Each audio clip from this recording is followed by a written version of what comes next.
Hi there, and welcome to episode 321 of the Ski Podcast. I'm your host, Ian Martin, and today is the sixth and last in our series of Chamonix Stories. If you are a regular listener, you'll know I was lucky enough to spend 2 months in Chamonix last winter. Episode 313 was a special on what makes the resort so special, from history to high mountain, glaciers to guides. But as I was interviewing people from around the valley, it soon became clear that I couldn't tell all their stories within that single episode. And so this series came together. Today is the sixth and last of those Chamonix stories, and even though it's a story from over 20 years ago, it's as dramatic as any I've told on the podcast. Regular listeners may recognise the voice of Sam Haddad. Sam is a freelance journalist who has been a guest on the Ski Podcast several times before, but back in the early 2000s, she was doing a season in Chamonix and decided to join a group on the famous off-piste route, the Vallée Blanche. I think it's safe to say the trip did not go as planned and, spoiler, Sam ended up in a crevasse and ultimately being helicoptered back to resort. I included a shortened version of this interview in episode 313 to illustrate the dangers of skiing and snowboarding in the high mountain, but I felt this story should be told in full. So let's find out what it's like when you fall into a crevasse on your first ever trip on the Vallée Blanche. Hi Sam, how are you? Hey, yeah, nice to speak to you, Ian. How are you doing? Good. It's always good to chat with you. You've been on the show many times before, but the reason I wanted to speak to you today is I know that you spent a lot of time in Chamonix, and during your time in Chamonix, you did have a bit of an experience on your first time going down the Vallée Blanche. I wondered if you could tell us about that. Yeah, that was a funny one. So I'd started snowboarding the year before, fallen in love with Chamonix, given up everything I was doing in London to move out there and do a season. And in week one, so it's about the first week of the millennium, we hired a guide, I think about 12 to 14 of us to do the Vallée Blanche. I was quite excited. I was a novice snowboarder, but good enough I could stop at any time. Yeah, I was good enough to be doing it.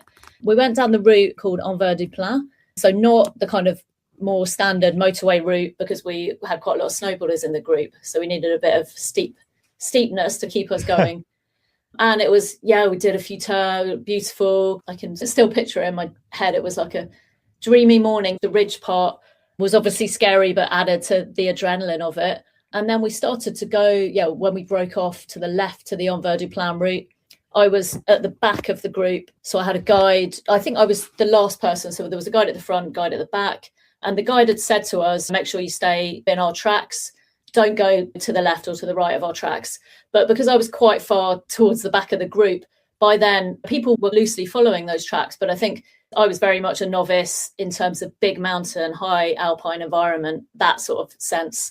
So I think I probably didn't take that literally enough. And so 1 minute I'm snowboarding, the next minute there's just the ground falls beneath me. My analogy that I say to friends was that 80s show Jamie and the Magic Torch.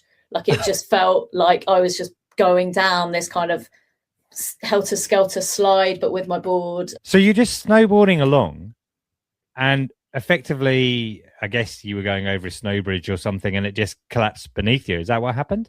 Yeah, so I put a toe turn in. So I suppose I pressed on my toe edge and my frontside edge. I guess the force of that must have made a snow bridge, or later I would find out that it was a snow bridge and it collapsed beneath me. Okay, and how far did you fall and how did you stop? I just came to and I was just sitting on a ridge. It's the most crazy thing. My snowboard was scraping. So it wasn't like there was a thud where my side of glute, my bum kind of hit some hard ice, but it wasn't like, I think they said 10 meters at the time, but I think it was a scraping and a bit of falling and a scraping. So when I remember it, it wasn't like I was bungee jumping down or anything like that. It was more crunch. And then I was left on this, ledge.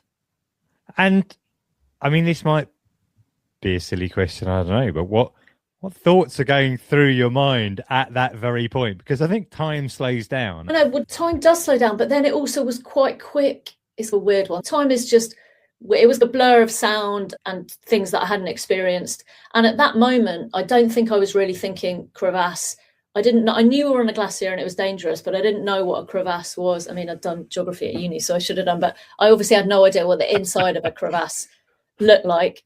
And it was this ice cave where I was sitting. I felt, as soon as I stopped, I felt completely safe on that ledge. I was stable. There was enough of a ledge that I felt safe. But when you look down, when I leant forward, there was the abyss. Not the abyss in an open way, but an abyss that if I'd pushed myself off of it, I could have kept going down these kind of bluey ice tunnels. Okay, that sounds terrifying. So what happened next? I got my phone out, which was one of those old Nokia, I can't remember what they were called. It was silver, so it was before they even had coloured Nokias. Zipped it out of my pocket, no reception, obviously. I think I'd only had the phone about 3 months or something. And I started to shout. My now husband, boyfriend, was in the group and had been the person in front of me. So I was shouting his name, James, to no avail. But I haven't really got much concept of time, but it wasn't very long before there was a snow hole with some lights diagonally to my right. And it actually really wasn't very long before it felt like a dog burrowing. And it was actually the guide that had been behind me who had seen what had happened. And he stuck his head down. Yeah, it's hard to know how long. Look, I think it was long enough. Like I was sort of being, but fine, but not really crying. I was just a bit like, I don't know. Yeah, like it was enough to be stressful, but I didn't think it was the end of my life at that point, at any point. For sure, but the adrenaline is flying around. And then presumably, okay, they located you, they lowered down a rope, you're already wearing a harness. Do you knew how to clip it in? Are they giving you instructions? Yes, that bit was all. You out? Yeah, so as soon as they were there, I did feel quite safe. So they roped in, harness goes to me straight away first. And then it was like, take your board off. I think they maybe sent another rope for the board. So then the board comes up and they drag me out. That bit itself was quite painless, actually. I guess they will have had someone else. The other guide will have come up by that stage. Sure. And are you doing en vue de plan and you're on the steeper bit and that's near the top? Mm-hmm. There's no choice. You've got to get to the bottom. It must be quite weird putting your board back on and going that. Yeah, and do you know what it is as well? Like snowboarders of that age or just friends, but everyone was like quite irritated apparently with me. They thought I'd just fallen over. So they were all like waiting. It was already quite an unwieldy group. People were going at different paces. There were maybe some faster people. So I think that there was a bit of fuss. Yeah, so they gave me a sweet tea, faced me away. I always remember they faced me away from where it had happened to help with the shock. And I think then I had under the ground, I had been quite cool. And then it was starting to hit me a bit, but put the snowboard on. Started to snowboard, fell over straight away. Started to snowboard, fell over straight away. It happened 3 or 4 times because my legs were so tense. And this was, by then, it was like a lovely field of powder. There weren't, I don't think we were on the snow. Like, it was all completely fine. I did manage to hold it together enough to get to the refuge. And that was when we told people what had happened. So they started being a bit less moany about the fact, they were having to wait. They were like, it was all jokey, but it was a bit like, oh, fuck's sake. It was a bit like that. We got to the refuge, but then I hadn't actually been crying earlier. I'd been like stressed. Then I started suddenly crying and felt quite emotional. Got this soup down me. And then I tried to stand up and my leg had completely seized up. I had this big sort of hematoma. And that was when I said to the guide, not sure I'm going to make it down. So you mean from that point, you got to the buvette. I think it was a little while ago. The glacier was a bit higher and easier to get to. And then you would have skied or snowboarded down from there. So you didn't do that. What happened from that point then?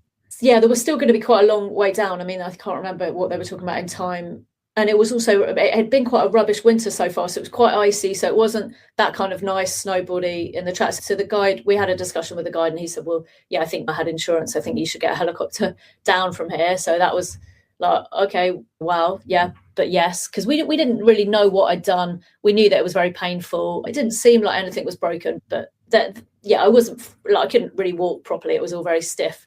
So the helicopter comes, and then that was the funny bit because by then the wind had picked up a bit. And when I went off in the helicopter, all my friends had come out to watch, and they said that almost looked more dangerous than the crevasse because it went really close to the cliffside with me in it, and then shot off. So that was kind of a quite a dramatic. It took me to the hospital, and it turned out I'd just got a hematoma. Yeah. Wow. And so I've got to ask you, have you done the Vallée Blanche again since then? Yeah, so I did it again that season with a guide, but probably not until much later. And then, only that one time. Actually, I wanted to do it once so that it wasn't a thing. I did a lot of Grand Montée. I did top of Grand Montée. So it wasn't like I was scared of glaciers generally. But I think, even now I'm not like itching. I don't know. The fact is though, Sam, You did do it again. A lot of people would have never gone near it. And I think that probably says a lot for your character and a really important thing to do as well. That it's an amazing story. Evidently delighted that, it worked out. And a warning tale perhaps for other people when the guide says, follow in my tracks. Yeah. And I think, it didn't put me off snowboarding like close to that. Like I think I was even snowboarding like 2 days later and going I was still, people did say to me, did it not make you want to not do a season or anything like that? It was a cool story to tell people. Like I enjoyed meeting people and then being like, you a crevasse girl. It was a sort of great, USP in those early days. Cool. That's brilliant, Sam. Thanks for sharing that with us. No problem. Nice to see you. Well, I hope you enjoyed Sam's story. I love getting feedback from our listeners. So if you did enjoy this episode or you have any comments, please do let me know. You can do that by leaving a comment on Spotify, Instagram or Facebook, or drop me an email to theskipodcast@gmail.com. We're also on WhatsApp. I release exclusive material ahead of each episode there. Look in the show notes for all those links. I have had feedback from several listeners since our last episode. Simon Burgess enjoyed my chat with John O'Jacobs about Ronin skis in episode 319, especially his approach to sustainability. Really enjoyed this one, Simon said. It's nice to know there are manufacturers aiming for longevity, not just another sale. And Colin Tierney contacted me about episode 318's interview with Shemi Alcott. Shemi shouldn't feel embarrassed. He's talking about her reaction to Lindsay Vonn's awful injury. Plus, he says, I'm off to Landgraf in November to enjoy the longer slope indoors and Pila in March.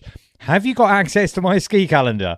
As we covered both of those two destinations in 318 as well.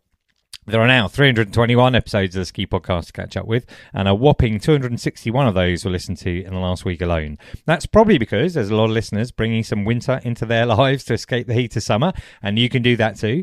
Just go to theskipodcast.com, have a search around the tags and categories, and I'm sure you will find something of interest to listen to from that back catalogue of over 300 episodes. If you did enjoy this week's episode, I'm just going to make one request. The single best thing you can do for the show is to share it with just one person who you think would get something out of it. I'm not asking for a review, a follow, or a donation. Just send this episode to one person who you think would enjoy it. Right. I'll be back next week with another regular episode when we'll be finding out about a ski area in France that very few people know about. Plus, we'll be exploring the rise of alcohol-free ski trips. Yep, that's right, alcohol-free. So, until then, listener, thank you for joining us wherever in the world you're listening right now. And until next time, goodbye.